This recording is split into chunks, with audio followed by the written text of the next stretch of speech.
बोल वृंदावन बिहारी लाल की।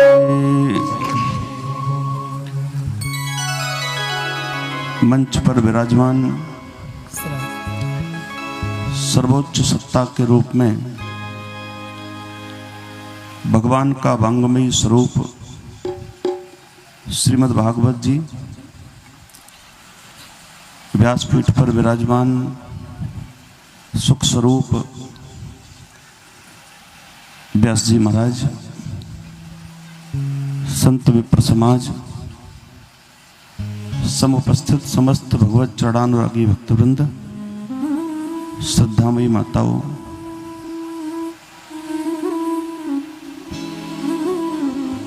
कथा के बीच में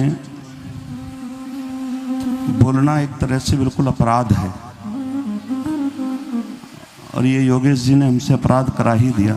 हम मना करते रहे और हमने कहा कि बस दर्शन कर लिए व्यासपीठ के, अब चलने दो। तो बोले अभी नहीं। तो कहा ठीक है, आपके आदेश का पालन करना भी हमारी जिम्मेदारी है। आप जिस स्थान पर बैठे हैं ये स्थान बड़ा पावन है। पहला सौभाग्य यह है कि आप एक पवित्र स्थान पर बैठे हैं। दूसरा सौभाग्य यह है कि आप श्रीमद् भागवत की कथा श्रवण कर रहे हैं। तीसरा सौभाग्य यह है कि परंपरा से पड़े हुए अधिकारी वक्ता के द्वारा आप कथा श्रवण कर रहे हैं। जैसा भी मैंने अभी मंगलाचरण सुना और उससे जो आकलन किया, आपका उच्चारण वो बड़ा अद्भुत है। और व्यासपीठ पर बैठ जाना यही अपने आप में एक सौभाग्य की बात है। बिना भगवान की कृपा के व्यासपीठ को सुशोभित करना, व्यासपीठ पर बैठ करके कुछ भी बोलना, ये संभव नहीं है। तो निसंदेह ये भगवान की कृपा है। आज मंगलवार का दिन है, श्रीमद् भागवत की कथा आप श्रवण कर रहे हैं। मैं एक दो जरूरी बात आपसे करके, ये अपराध जो हुआ है मुझसे कथा के बीच में, वो बिल्कुल मुझे ठीक नहीं लग रहा। लेकिन फिर भी आप इसको ऐसे मानिए जैसे आप खीर खा रहे हों और खीर खाते खाते कहीं बीच में आपने देखा होगा कि कोई कंकड़ी आ जाती है, तो आपका जो स्वाद होता है खीर का और आपका, वो स्वाद उस कंकड़ी से थोड़ी देर के लिए डिस्टर्ब हो जाता है, बिगड़ जाता है।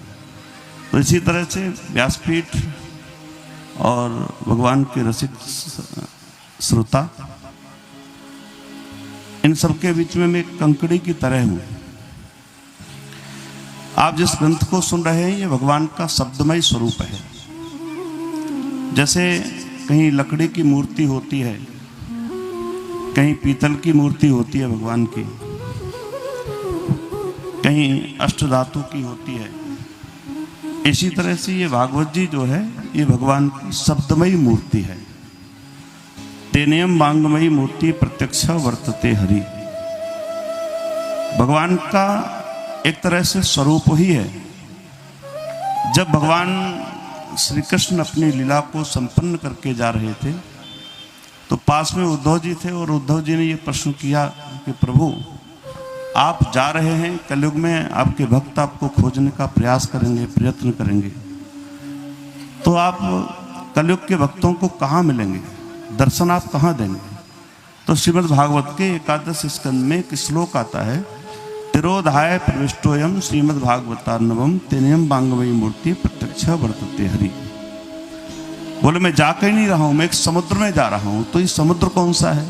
बोले तिरोधाय प्रविष्टोयम श्रीमद् भागवतार्णवम। बोले श्रीमद् भागवत रूपी समुद्र में मैं जा रहा हूं और कलिकाल में जब जब मेरे भक्त मुझे भागवत में से खोजने का प्रयास करेंगे, मेरा दर्शन करेंगे, तो मेरे भागवत में से प्रत्यक्ष रूप से उनको प्राप्त हो जाऊंगा।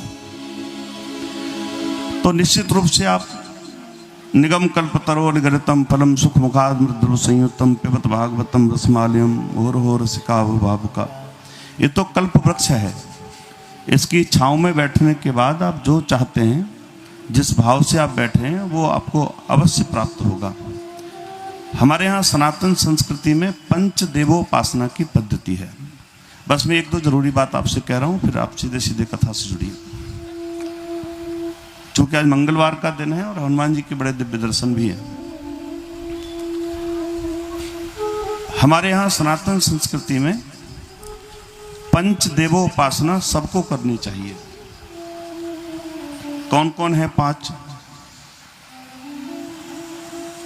गणप गौरे त्रिपुरारे तमारी। गणप गणेश जी महाराज, गौरी भगवती मैया, त्रिपुरार शंकर जी, तमारी सूर्य भगवान और रमा रमन पद बंद बहोरी लक्ष्मी नारायण भगवान, इन पांच की पूजा प्रत्येक सनातनी को करनी चाहिए। गणेश जी, दुर्गा मैया,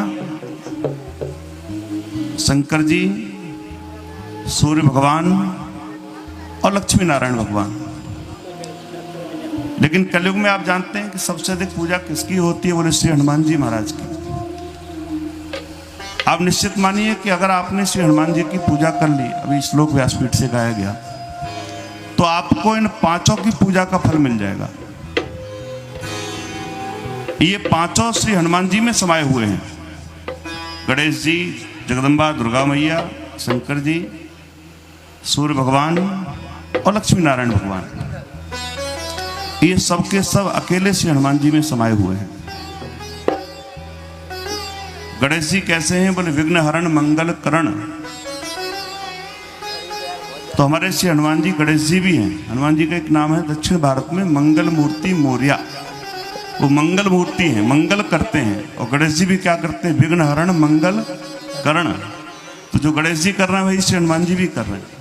तो हनुमान जी गणेश जी भी हैं। दूसरी बात, गणप गौर, श्री हनुमान जी दुर्गा मैया भी हैं। हनुमान जी की पूजा कर लो तो आपको दुर्गा मैया, जगदम्बा मैया की पूजा का भी फल मिलेगा। ऐसा नहीं है कि उन सबकी आप छोड़ दो, नहीं भी कर पाओ तो अकेले श्री हनुमान जी की कर लो। मैं मूल विषय पर आ रहा हूं। जब भगवान श्री राम लक्ष्मण को अहिरावण खींच करके ले गया पाताल में, तो लक्ष्मण जी थोड़े से भयभीत हुए। कहा भैया अब तो बचेंगे नहीं, क्योंकि ये दुर्गा के सामने अब तो बलि दी जा रही है अपनी, अब तो बचने वाले नहीं हैं। तो राम जी ने हंसते हुए कहा, लक्ष्मण क्यों चिंता करते हो? बंधु समेत जबे अहिरावण ले रघुनाथ पताल सिधारो। देवी पूज भली विदसो बल देव सबे मिलमंत्र विचारो। भगवान श्री राम ने कहा, लक्ष्मण चिंता करने की जरूरत नहीं है, क्योंकि हनुमान जी हैं। तो लक्ष्मण जी ने कहा कि हनुमान जी यहाँ कहाँ रखे? वो तो कहाँ बैठे हैं, हम कहाँ आ गए? बोले चिंता मत करो, ये जो दुर्गा मैया की मूर्ति है, मुझे इसी में श्री हनुमान जी का दर्शन हो रहा है, इसी में। तो हनुमान जी दुर्गा जी भी हैं। तीसरे त्रिपुरारे, रुद्रावतार तो श्री हनुमान जी हैं ही हैं, 3 रूपों में हो गए। चौथे सूर्य भगवान, तो सूर्य को तो हनुमान जी निकल ही गए थे। बाल समय रवि भक्ष लियो तब तीनों लोक भयो अंधियारो। इसी तरह से हनुमान जी कैसे हैं? बोले बानराकार हैं। हरि, हरि माने बंदर और हरि माने नारायण। वो नारायण बानराकार हैं। तो हनुमान जी को प्रसन्न करने का सबसे अच्छा तरीका क्या है? हनुमान जी प्रसन्न किससे होते हैं? तभी श्लोक आपने सुना, यत्र यत्र रघुनाथ कीर्तनम तत्र तत्र कृतमस्तकांजलिम। जहाँ जहाँ भगवान की कथा होती है वहाँ वहाँ से हनुमान जी जरूर आते हैं। हनुमान जी कथा सुनने के रसिया हैं। आप भी कथा सुनने के रसिया बन जाइए। ये मत सोचिए कि हमें 3 घंटे जाके वहाँ बैठना है, टाइम पास करना है, कौन कथा कर रहा है ना। कुछ लोग ये देखने भी आएंगे, अरे गांव के बालक हैं, चलो देखें सही कैसी कर रहे हैं। नहीं महाराज, व्यास पीठ पर बैठा हुआ व्यक्ति व्यास स्वरूप है। भगवान की अतिशय कृपा जब होती है तब व्यासपीठ को सुशोभित करता है। व्यासपीठ से उतरने के बाद वो आपके भाई हैं, आपके बालक हैं, आपके बेटे जो भी हैं। लेकिन इस समय वो व्यास स्वरूप हैं।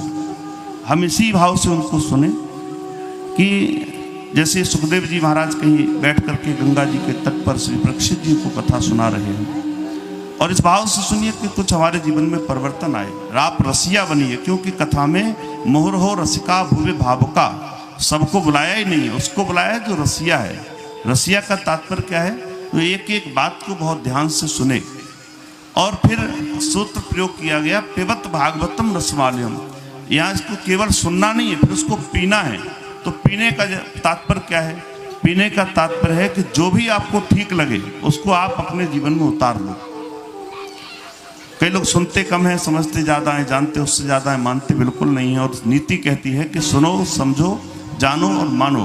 तो कोई भी कथा कर रहा हो, किसी की भी कथा हो रही हो, चाहे हमने कितनी ही बार क्यों ना सुनी हो, लेकिन कथा सदैव नूतन होती है, नित्य नई है। क्योंकि इसका एक अर्थ है श्रीमद् भागवत पुराण। पुराण का अर्थ हुआ पूरा न, मतलब जो पुराना नहीं है वो सदैव नया है, नित्य नूतन है। वही तो है पुराण। जो पुराना होने पर भी जो नित्य नूतन है वही है पुराण। ऐसे आप भगवान के दिव्य वांगमय स्वरूप श्रीमद् भागवत का श्रवण कर रहे हैं। मेरी अनंत शुभकामनाएं उस पूरे आयोजन परिवार को, हमारे उपाध्याय परिवार को, व्यासपीठ को मैं पुनश्चय प्रणाम करूं। आप सभी के प्रति अपनी प्रति निवेदित करते हुए मैं अपनी वाणी को विराम दूं, केवल ये कहते हुए कि आप कथा श्रवण करें और जीवन में आत्मसात करें, उसे अपने जीवन में उतारें। कथा भगवान की है, व्यथा जगत की है, और जो जगत की व्यथाओं से हमको बचा दे उसका नाम है कथा। ऐसी भगवान की दिव्याति दिव्य श्रीमद् भागवत कथा, इसके बारे में कहा जाता है कि एक श्लोक कोई नित्य सुन ले या फिर उसका आधा श्लोक पढ़ दे, आधे का भी आधा पढ़ देता है तो गौ सहस्त्रम फलम लभेत, बोले उसे कई यज्ञ करने की प्राप्ति होती है। ऐसी श्रीमद् भागवत की दिव्य कथा आप सुने, श्रवण करें। और मुझे भी सौभाग्य मिला व्यासपीठ को प्रणाम करने का, तो मैं आप सबके प्रति अपनी प्रति निवेदित करते हुए अपनी वाणी को विराम देता हूँ। एक बार भाव से बोलिए, बांके बिहारी लाल की।